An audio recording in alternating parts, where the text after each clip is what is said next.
On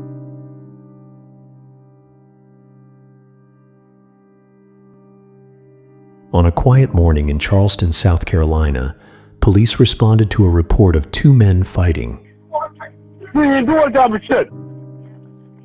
653 King Street, please. Okay, give me one moment to pull that up.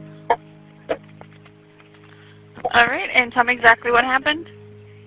My two sons right here fighting. One of them got a gun. Will you please say something right around here quick? My partners are getting help on the way while we're speaking.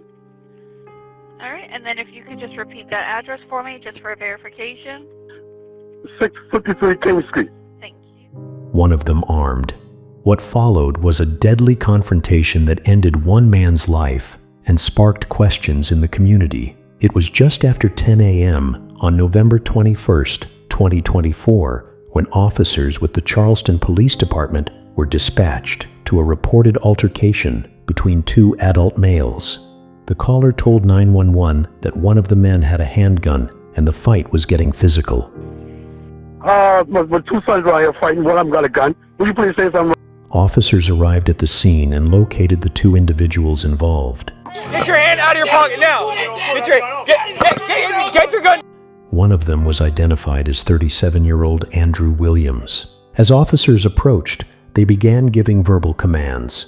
It was during this interaction that Williams allegedly pulled out a firearm and pointed it at the officers. Two officers immediately responded by discharging their service weapons, striking Williams multiple times.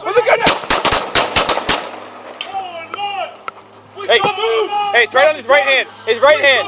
His right hand. Hey, back up, back up, back up. It's right on his right hand. Hey, put the gun down. Put the gun down. Please don't move.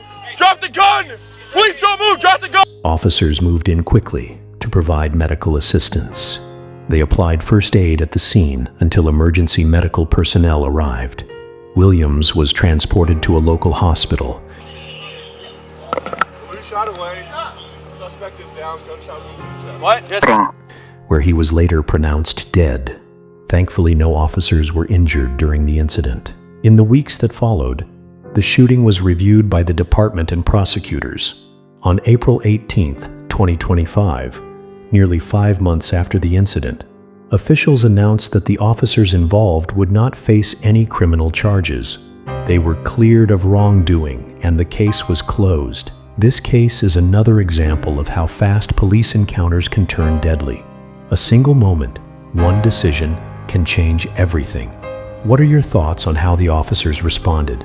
Let us know in the comments below. And if you want more real crime breakdowns, don't forget to subscribe.